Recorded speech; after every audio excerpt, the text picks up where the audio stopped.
Okay, once again, good evening. Thank you for being on time. Our schedule today, this week, is about a review and also discussions. That's why uh, we are here in this online meeting for the checking, yeah, about your progress, and then a big discussion, and also the important thing is about the review from second meeting till today's or this week meeting. Yeah. Uh, do not get hesitate if you have uh, questions to be asked in the middle of the review. Yeah, please. You are very welcome. Mhm. Uh, so far, before I start a review, do you have any opening question, for example, Mas Yogi or Mbak Riza? Yeah. But anyway, we are very glad to meet you here to know that I hope yeah all of you are in a healthy condition because in this pandemic situation and there are so many things happen yeah in our country that I hope all of you are in a good condition. Okay. Okay, I will start to share the screen sharing. Yeah, started from the second meeting. Actually, this is the first meeting. Can you see this? Yeah. Uh, we will highlight this again. Yeah. For currently, yeah, Mas Yogi, Mbak Risa, and Mbak Juliana, uh, we are as the teacher candidate of language field, of course. Uh, are important to know, yeah, not just to know, but also to implement this language rule, language usage. Apa kemarin namanya? Prescriptivism and descriptivism. Jadi dalam ya I will mix it in bahasa. Jadi dalam pendekatan kita nantinya ke anak didik kita atau ke fenomena bahasa di sekitar kita itu tidak hanya satu arah. Jadi kita harus imbang, ya.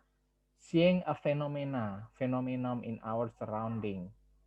For example, in a journal, yeah, in a related with phonetic and phonology, in certain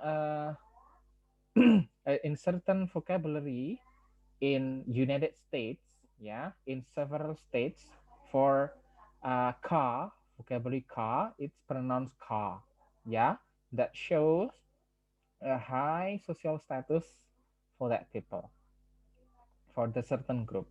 And then car, yeah, oh, I have car, for example, show the low status. But in a different states of the United States, show in a vice versa, yeah, that someone who utter car, yeah, car shows the high social status.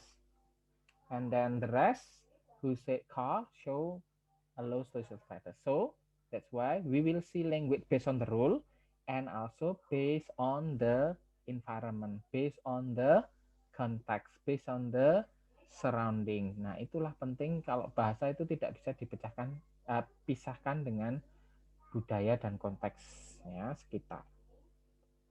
Hanya nanti kalau ada sesuatu fenomena kita bisa melihat dari dua pendekatan itu. It does not matter this is wrong or right, but just standard or non-standard for the pronunciation variation. Nah, kenapa ini penting diketahui? Karena pembahasan kita sebelum meet ya tentang ini di minggu setelahnya ya. Nanti setelah konsonan kemarin ya setelah konsonan and vowel ya, kita mendiskusikan hal tersebut. Nah, sekarang ke konsonan and vowel singkat saja reviewnya. Kalau kita ke konsonan, bedanya konsonan and vowel apa kemarin? Ada yang ingat nggak? Dalam definisinya misalnya. Dari definisinya dulu. Oh ya, ini sudah ada yang baru datang, Mbak Itirna and Mbak Wiwi. Ya, thank you. Then, we'll repeat the questions. Do you know the differences between consonant and vowel based on the definition?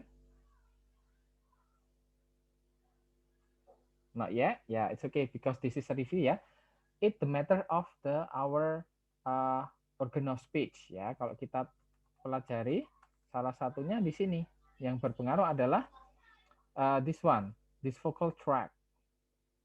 Here we have the epiglottis ya, and then we have tool of the trade here. Yeah, this is the basic distinction, the vowel and consonant. Nah, kalau teman-teman mengingat itu, kalau dari definisinya ya, unconstricted flow of air through vocal tract above the larynx. Nah, itu totalnya kan kalau vowel itu dia unconstricted flow.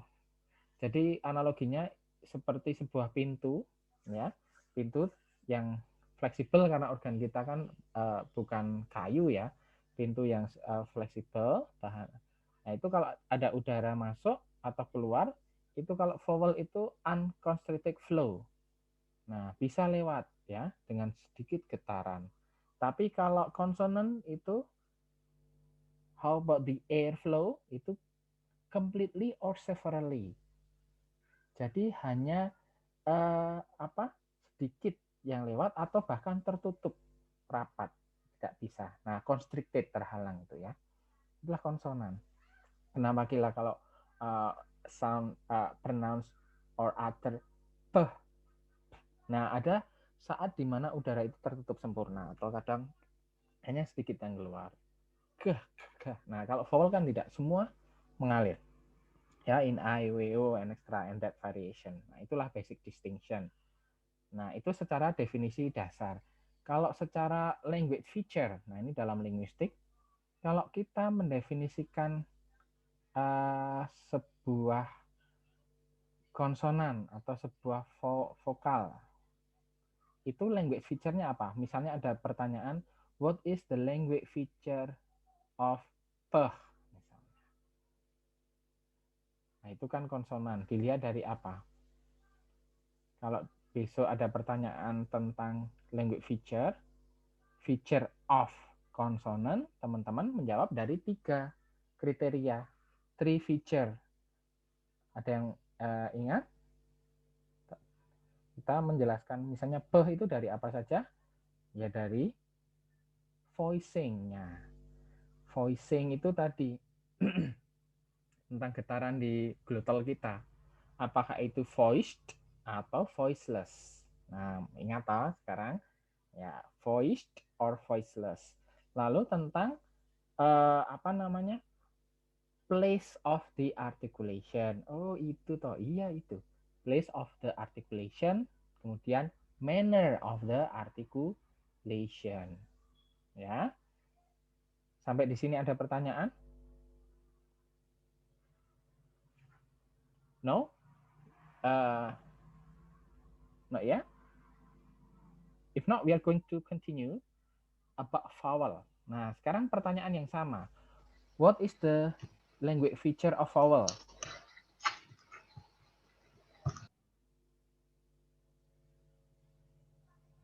Language feature of vowel. Kalau kita mengklasifikasikan sebuah sounds yang berupa vowel, itu kita mendeskripsinya berdasarkan feature apa saja. Ada yang ingat kemarin? Oh, ada dalam, kalau kita kan place and manner of articulation, itu kan ada tabelnya. Kalau vowel kan juga ada, tapi tentang the position of our tongue, right? Nah, itu yang jadi kategori untuk vowel itu bervariasi. Kategorinya apa saja? Ketinggiannya kan, the height of the vowel kan, upper, middle, kemudian bottom, kemudian depan belakangnya ya kan, ya front, back gitu kan. Nah, kemudian yang rounded and unrounded. Lalu satu lagi apa? Tense and lax. Jadi itu selain round and rounded, unrounded itu tentang ketegangannya ya, bisa dia tense dan satunya lax.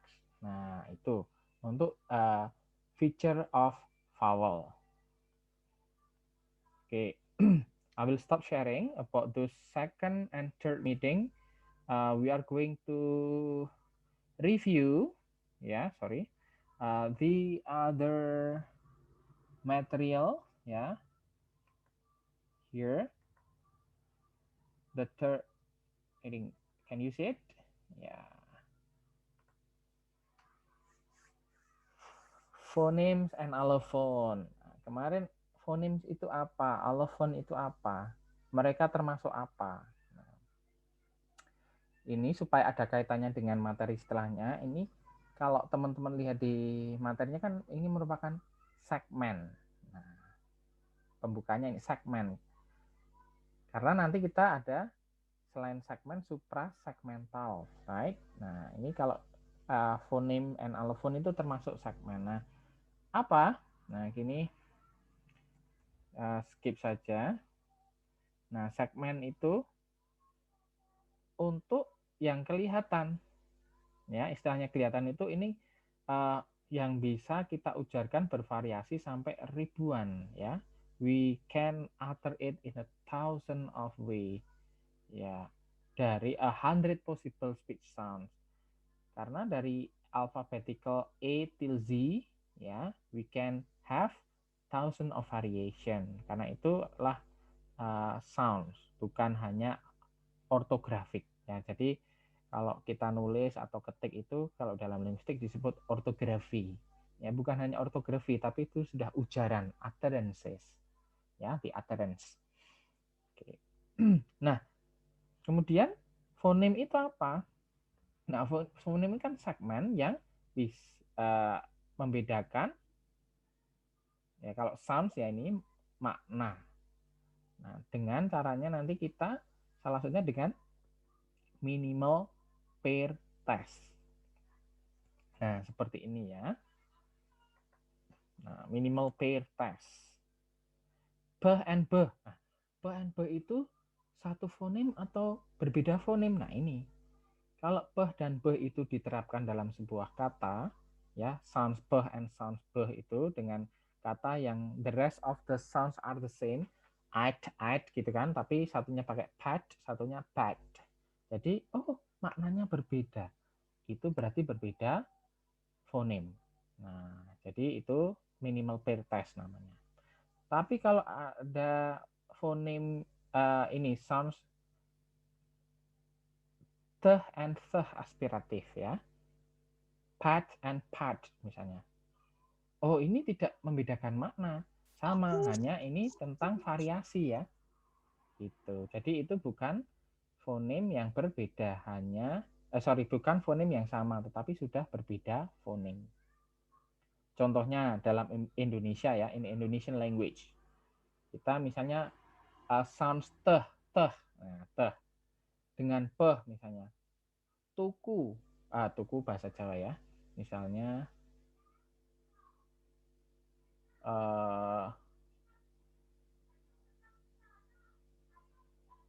apa ya? Misalnya teh dengan beh. Apa beh dengan beh ini, ya. Misalnya bagi, ya, bagi kata kerja dengan pagi. Beh and beh beda kan? Itu berbeda fonem. Tapi kalau hanya pagi dan pagi, ya, misalnya dia itu ada keturunan sedikit bule, misalnya pagi, ya, pakai itu fonem yang sama, hanya variasinya satunya pakai aspirasi H, ada PH kecilnya itu. Paham kan? Atau kadang kalau orang aksennya orang Bali, ya, misalnya apa itu? Misalnya dah, ya, tentang dah. Tidak apa-apa misalnya. Ini yang terbaik, ya, misalnya dah itu dengan dah terbaik, dah itu salah satunya adalah fonem yang sama karena tidak membedakan makna, ya, sampai di sini paham. Tapi kalau itu sampai membedakan makna itu different phonemes, ya, itu dalam apa namanya minimal pair test. Oke, itu sudah dijelaskan tadi, ya, karena ini versi singkatnya. Nah, ini pemetaannya seperti ini kalau teman-teman tahu, ya.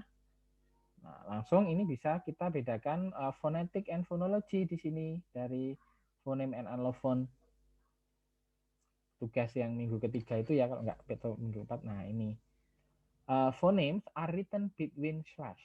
Allophone are written between brackets. Mappingnya seperti ini. Te di slash, satunya pakai brackets. Nah, di sini mana yang fonologi, mana yang phonetic? Which one is phonology, which one is phonetic? Phonemic yang atas yang slash itu abstrak mental kategori. Jadi abstrak itu kelihatan tidak terrealisasi dengan nyata ya, masih dalam our cognitive, our mind, mental. Makanya disebut mental or abstrak kategori. Nah, itulah we talk about phonology ya, yang ada fonologi, lalu akustik fonetik, auditory fonetik yang kemarin itu. Nah, kalau yang sudah terrealisasi, implemented, di sini disebut realization atau dalam referensi lain kadang disebut the concrete sound. Kok konkret ya? Konkret karena sudah diucapkan, tidak hanya dalam kamus atau hanya dalam bahasan dalam kognitif kita. Nah, itu disebut fonetik karena sudah diujarkan. Ya, makanya kalau transkripnya menggunakan slash atau itu dalam ranah mental kategori itu disebut phonemic transcription. Kalau dalam inside of the brackets, and that is the the realization of the sound, the concrete. Nah, itu disebut ya phonetic transcription. Nah, segmennya kalau yang masih abstrak mental itu tadi kan fonemik. Kalau sudah dalam realisasi itu disebut allophone. Itu ya. Jadi teman-teman bisa salah satunya melihat ke, you can take a look at the dictionary, Oxford Dictionary, Cambridge Dictionary, ya, any dictionary, which one is written there, which of transcription to guide the reader to pronounce that word. Tentu saja itu kalau dalam kamus adalah phonemic transcription pakai slash karena itu apa yang seharusnya dalam standarnya atau bakunya diujarkan. Tapi kalau teman-teman nanti mentranskrip misalnya in linguistic forensik misalnya, ada percakapan di telepon, lalu teman-teman kerja di kepolisian, lalu transkrip itu bukan transkrip kamus, bukan transkrip apa yang standar, tetapi apa adanya, dia ngomong apa, itu kita memakai ya phonetic transcription, pakai yang brackets. Ya, tidak kalau di kamus kan misalnya car tadi ya car with silent R, tidak ada R-nya. Tapi dia bilang car, ya itu apa adanya. Tidak usah mengikuti kamus. Ya, that's the variation. Oke, sedikit tentang fonem analofon, itu intinya itu. Nah, kadang analoginya itu, kalau ini pengecualian ya, salah satu temuan di Thai itu, walaupun kasusnya sama pe, yang aspirated dan da, ini kalau di English itu, kalau aspirated pe itu dia berbeda alofon dalam satu fonem. Tapi kalau Thai itu ya berbeda alofon dan beda fonem karena Thai language itu beh dan pah aspiratif bisa membedakan makna. Ya, itu. Karena tiap bahasa beda. Kalau in English and Indonesia mostly have the similarity in those phoneme and allophone ya. Oke, ini kan hanya analoginya ya. Superman and Batman. Kok Superman. Clark and the Superman itself, both of them are the mental concept of Supermanhood. Ya. Jadi mereka itu Superman, kadang berubah karakternya menjadi seorang Clark, yang kadang menjadi Superman. Nah, inilah allophone dalam satu phone seperti itu. Nah, kalau yang berbeda ya Batman dan Superman itu mereka berbeda allophone. Nah, jelas realisasinya berbeda. Oke. Kemudian phonological rules. Nah, ini phonological rules mungkin akan dibahas di setelah mid ya, karena just the introduction. ini kita bisa membuat rules dari fenomena yang sering muncul. Jadi kita bisa membuat seperti, tidak bisa disebut rumus ya, tetapi rules. Jadi, oh kalau dalam fenomena ini dia seperti ini. Gitu. Nah ini kita bahas setelah Meet. Okay, I will stop sharing for this. Then last week we have the syllable ya, about prosody. Bentar, sampai sini ada yang ditanyakan sebelum kita masuk ke review yang suprasegmental? Karena sudah beberapa yang datang, saya presensi dulu ya. Bentar, saya rekap dulu.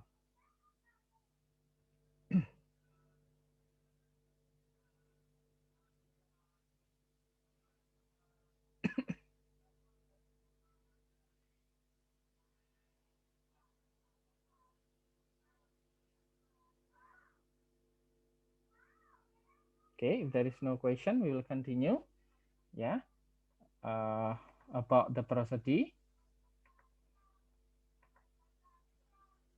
Ya, tadi kan ada segmental ya, phoneme, allophone, that's the segment. Nah, ini suprasegmental, beyond those segment. Nah, karena apa sounds ya, alphabetical yang variasinya sampai hundreds tadi, itu bisa ada berubah makna, bisa ada berubah intonasi dan lain-lainnya. Nah, itulah suprasegmental. Ya, suprasegmental itu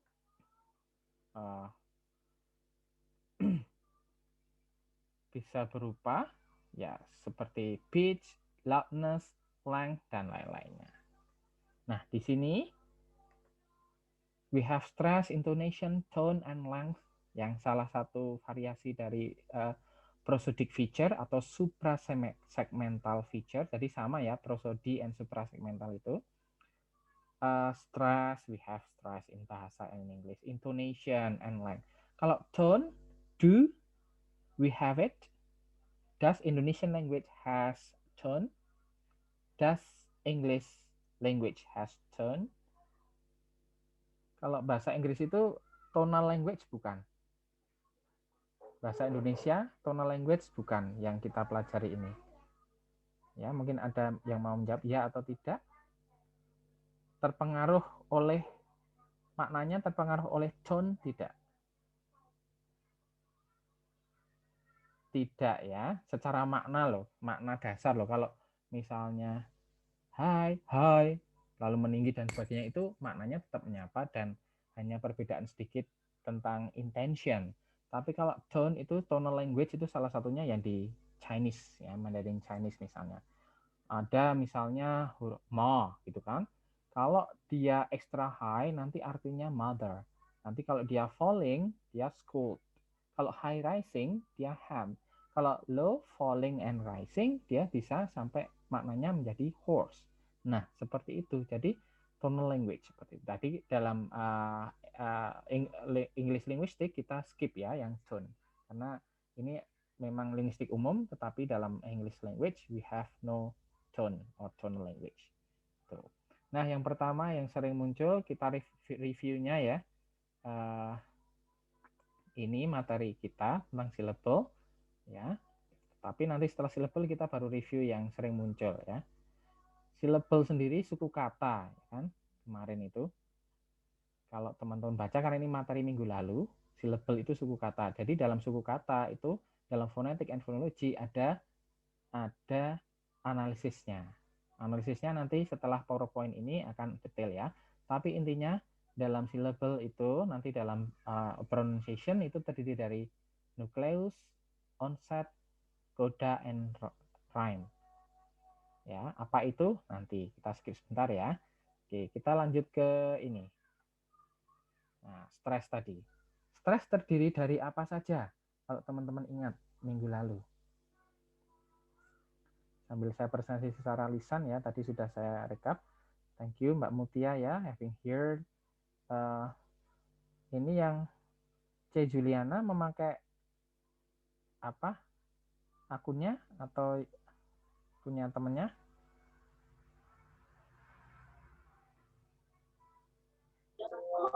Saya di Singphone, sir. Oh, Singphone, oke. Ya, Mas Yogi, Mas Rizka ya, Mbak Wiwi, Mbak Irna, Mbak Santi. If you remember about stress last week material, stress have how many things? Jadi kalau ada sound di stress itu soundsnya ngapain? Ada apa? Ada perbedaan apa? Nah, perbedaannya 3 kan? 1, higher in pitch, longer in duration, dan have a high volume. Nah, inilah seperti ini. Longer in duration, higher in pitch, louder in volume. Nah, kalau ada yang di stress, jadi misalnya ini, teacher. Jadi T-nya pasti sepersekian detik, ya. Pasti lebih dari 3 itu, lebih longer in duration, louder in volume, ya. Itu beautiful, understand. Nah, itu pattern of word stress. Nanti teman-teman pelajari, ini nanti juga keluar di UTS ya. Nah, seperti ini. Misalnya kalau two syllables, kalau noun dan verb, ya ini basic ya, di SMA mungkin pernah disinggung, di kuliah ini di dasar-dasar ya. Nouns itu pasti di awal ya, mayoritas ya.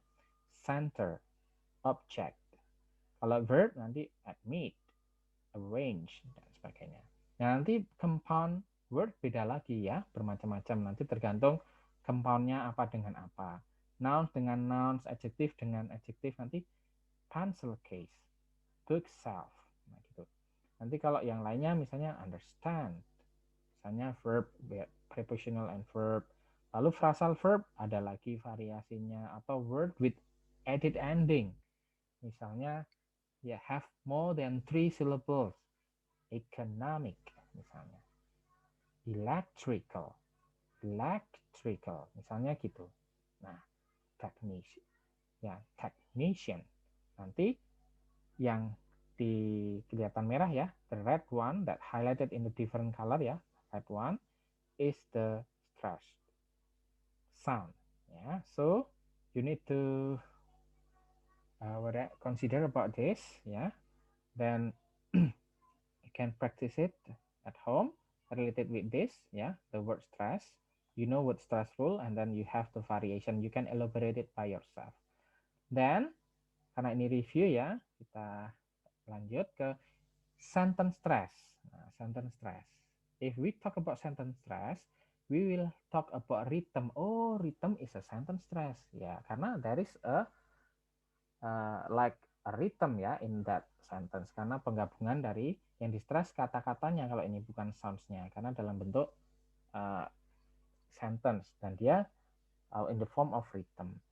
Nah, teman-teman minggu kemarin kan sudah mempelajari kalau sentence stress itu dipengaruhi oleh content word and structure word, ya paham kalau ini konten yang maknanya tadi, yang kalau dalam sintaks besok teman-teman harus tahu part of speech ya, ya noun, ya verb, ya adjective. Nah, itu salah satu content word.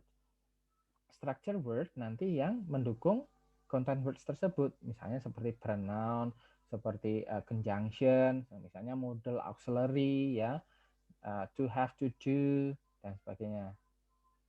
Nah, itu nanti yang di stress yang content words, yang structure word ya unstressed.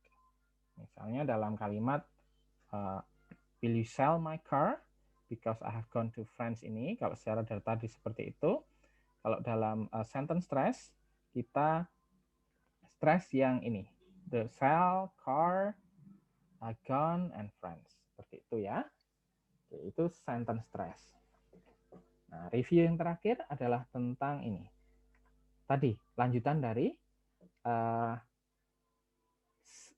syllable structure. Nah, di minggu ini materinya nanti saya upload, tapi saya jelaskan di sini ya.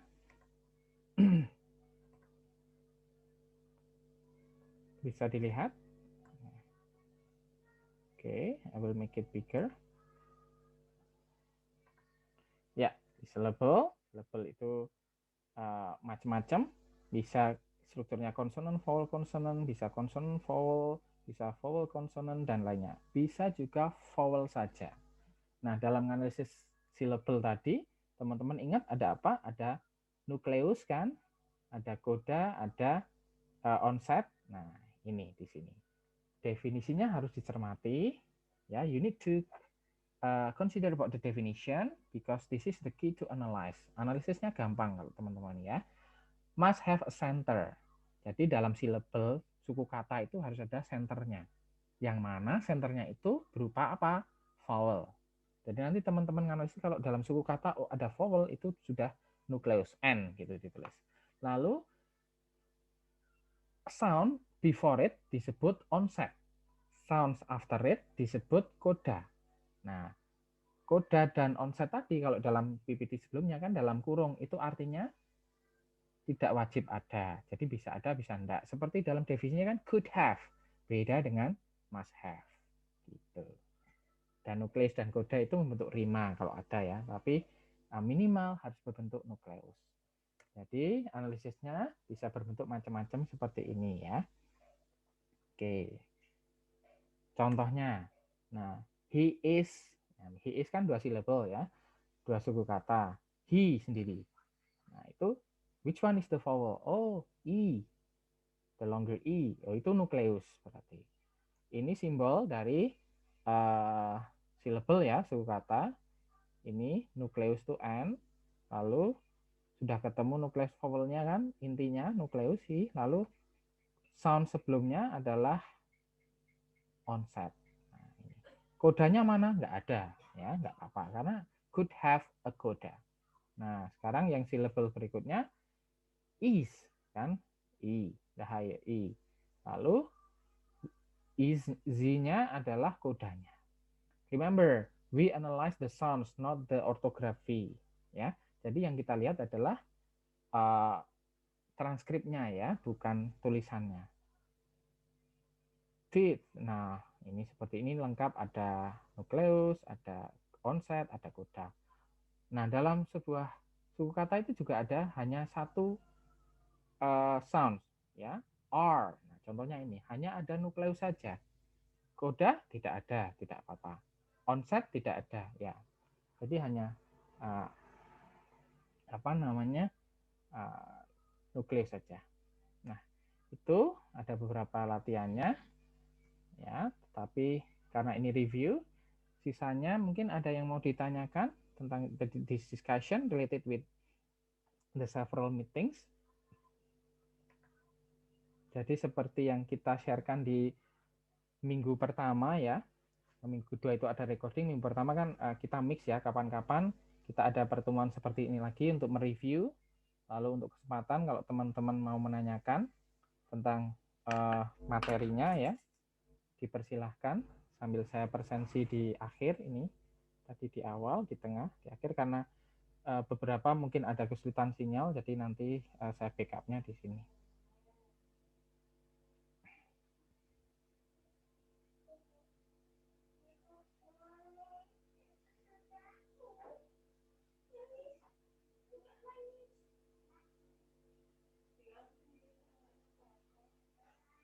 Any question so far?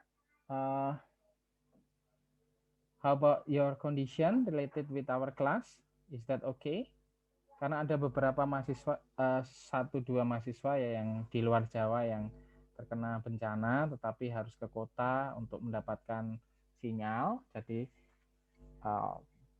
mungkin itu tidak apa-apa, termasuk puji Tuhan bisa memberikan informasi ya. Kalau di kelas ini tidak ada masalah kan untuk lokasinya ya, Mbak Reni, oke ya? Ya, Mas Herdi? Ya, oke. Kemudian tadi Mas Yuliana itu sudah juga. Mas Yogi Febrian, is that okay with you for your condition and also your progress related with our class? Okay, so okay, yeah, Mas Yogi already replied. How about you, Mbak Riza? Okay, sir. Yap. Boleh. Nah, kemudian Mbak Wiwi, progresnya lancar-lancar saja dalam memahami fonetik fonologi ataupun kondisi ini, kondisinya sekarang di Jogja atau di luar Jogja, apakah terimbas sesuatu? Ya, semoga tidak ya, Mbak Wiwi. Are you okay? Okay, we will skip to Mbak Itirna. Can you respond? Say something.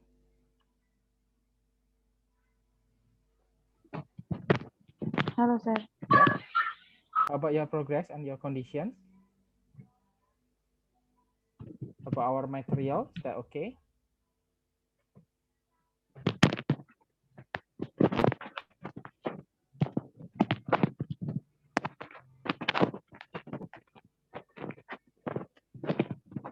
Ya, semoga tidak apa-apa ya, nanti ada sesuatu bisa di-share secara personal ke saya atau lewat grup.